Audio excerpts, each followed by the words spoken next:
नमस्कार दोस्तों, क्या आप भारत के किसी भी राज्य में रहते हैं? क्या आपके डॉक्यूमेंट्स में आपका नाम गलत लिखा है? क्या आप अपना नाम अपने आधार कार्ड में, अपने पैन कार्ड में और अपने वोटर कार्ड में बदलना चाहते हैं?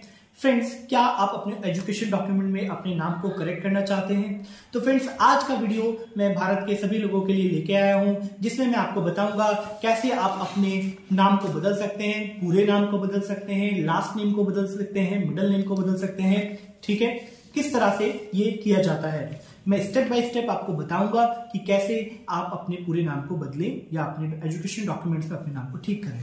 तो फ्रेंड्स, वीडियो को स्टार्ट करने से पहले मैं आपको बताना चाहूंगा कि ये कैसे होगा। इस क्वेश्चन को स्टेप करता हूं, तो वीडियो स्टार्ट करते हैं। फ्रेंड्स, अगर आप भारत में रहते हैं और आप अपना नाम बदलना चाहते हैं तो आपको 3 स्टेप फॉलो करने पड़ेंगे और इन 3 स्टेप फॉलो करने के बाद आपको मिलेगा सेंट्रल गजट, भारत का राजपत्र।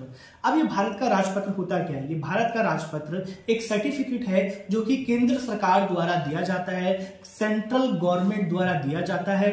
इसके अंदर इस सर्टिफिकेट में लिखा होता है कि आपका नाम ये, आप भारत के इस राज्य के रहने वाले हैं, आपके पिता का नाम ये है और आपने अपना नाम बदल के ये कर लिया है और भविष्य में आप इसी नाम से जाने जाएंगे। या फिर इसमें लिखा होगा आपके सभी एजुकेशन डॉक्यूमेंट में आपका नाम गलत लिखा है, या आपके 10वीं या 12वीं के डॉक्यूमेंट में आपका नाम गलत लिखा है, या आपके माता पिता का नाम गलत लिखा है और सही नाम ये है। जब आप इस तरह का डॉक्यूमेंट बनवा लेते हैं, ये सर्टिफिकेट आपको मिल जाता है, तो आप इजीली अपने किसी भी डॉक्यूमेंट में अपना नेम चेंज कर लेते हैं। आपको सिर्फ बैंक जाना होता है और बैंक जाके बोलना होता है कि मैंने अपना नाम बदल लिया है या मेरा नाम गलत लिखा है और ये रहा केंद्र सरकार का नोटिफिकेशन सर्टिफिकेट, आप मेरे बैंक अकाउंट में नेम चेंज कर दीजिए। आधार कार्ड सेंटर जाइए, पैन कार्ड ऑफिस जाइए, पासपोर्ट ऑफिस जाइए, इस सर्टिफिकेट को दीजिए और अपना नाम चेंज करा लीजिए। आपको वीजा लगवाना है, आपको आउट ऑफ कंट्री ट्रेवल करना है, आपको सिर्फ ये सर्टिफिकेट दिखाना पड़ेगा और आपको कोई प्रॉब्लम नहीं आएगा।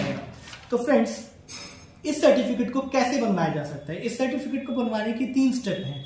सबसे पहला स्टेप एफिडेविट बनवाना, दूसरा स्टेप न्यूज़पेपर बनवाना, तीसरा स्टेप सीडी बनवाना। तो सबसे पहले मैं आपको अपना खुद का एग्जांपल दूंगा कि कैसे कोई व्यक्ति अपना नाम चेंज कर सकता है। ठीक है, तो नेम चेंज करने के रीजन आपको बिल्कुल पता होंगे। किसी को अपना नाम पसंद नहीं है, किसी को पंडित जी ने बता दिया कि भैया अपना नाम बदल लो, और किसी को अपना नाम पप्पू है, उसको लाइक नहीं करता, वो बदलना चाहता है, और किसी ने भैया किसी को ऐसा लगा कि अगर मैं अपना नाम बदल लूंगा तो मेरी किस्मत बदल जाएगी, वो अपना नाम बदलना चाहता है। और कोई किसी की शादी हुई है और वो सोच रहा है कि मैं अपने हस्बैंड का सरनेम लगा लूं, तो वो अपना नाम बदलना चाहता है। तो फ्रेंड्स, चलिए स्टार्ट करते हैं कैसे अपने हस्बैंड का सरनेम लगाया जा सकता है, कैसे पंडित जी के कहने पे या खुद आप अपना नाम बदल सकते हैं। तो एग्जाम्पल मैं देता हूं इस फाइल से, कि जो फाइल मैंने अपनी क्लाइंट की बनाई हुई है, तो मैं आपको एग्जांपल देता हूं। तो सबसे पहले हम एफिडेविट बनाएंगे। जो एफिडेविट होता है कम से कम 10 रुपए के नोटरी पेपर में बनता है। 10 से 100 जितने का भी नोटरी पेपर आपके यहाँ अवेलेबल है, जिस भी भारत के राज्य में रहते हैं वहां से आप उतने का ये एफिडेविट नोटरी का पेपर पे इस फॉर्मेट को बनवाएंगे। तो फॉर्मेट क्या होगा मैं आपको बताता हूँ। फॉर्मेट में लिखा हुआ है मेरा नाम विपिन चौहान, मेरे पिता का नाम ये, मैं भारत के इस राज्य का रहने वाला हूं, पिन कोड नंबर ये, मैं अपना नाम बदल के विपिन चौहान से रवि त्यागी करता हूं। ठीक है, या फिर अगर मुझे पूरा नेम बदलना था तो पूरा नेम बदल सकता हूं। मैं अपना नाम विपिन चौहान से रवि करता हूं, या फिर मैं अपना नाम विपिन से आकाश करता हूं। जो भी मैं नाम बदलना चाहता हूं, नया नाम बदलना चाहता हूं, वो मैं ये करता हूं, और भविष्य में मुझे नए नाम आकाश से ही जाना जाए। इस तरह से मैं ये काम इस डिक्लेरेशन दूंगा। जब मैं ये डिक्लेरेशन दे दूंगा तो मुझे यहाँ पे नोटराइज कराना पड़ेगा किसी वकील से, ठीक है, या फिर जिसके पास नोटरी करने की पावर हो, और अपना साइन करना होगा। तो स्टेप नंबर 1 हमारा हो जाएगा कंप्लीट। हमने बना लिया एफिडेविट, और दूसरे स्टेप में हम 2 न्यूज़पेपर में ऐड देंगे। पहला उस राज्य के न्यूज़पेपर में जिस राज्य में आप रहते हैं। अगर आप बैंगलोर में रहते हैं तो आपको बैंगलोर के एक लोकल न्यूज़पेपर में ऐड देना पड़ेगा, और अगर आप बिहार में रहते हैं तो बिहार के किसी भी न्यूज़पेपर में, चाहे पटना, चाहे कोई मुरकिया, किसी भी न्यूज़पेपर में ऐड दे दीजिए, वो बिहार का होना चाहिए। राजस्थान में रहते हैं तो राजस्थान के न्यूज़ में, किसी भी न्यूज़पेपर में, जयपुर में, अजमेर में, कहीं भी ऐड दे दीजिए, लेकिन वो सिर्फ आपके स्टेट का न्यूज़पेपर होना चाहिए। नंबर 2, वो एक नेशनल न्यूज़पेपर में ऐड देना है जो कि इंडिया लेवल पे आता हो। जब आप ये 2 काम कर लेते हैं तो आपके पास इस तरह का न्यूज़पेपर आ जाता है। फ्रेंड्स, उसको भी आप फाइल में लगा लेते हैं। ये न्यूज़पेपर आप देख रहे हैं, ठीक है। आपने न्यूज़ फाइल में 2 चीज आ चुकी हैं। सबसे पहले एक एफिडेविट आ चुका है, दूसरा न्यूज़पेपर आ चुका है। तीसरा आपको बनाना होता है इसके अंदर सीडी।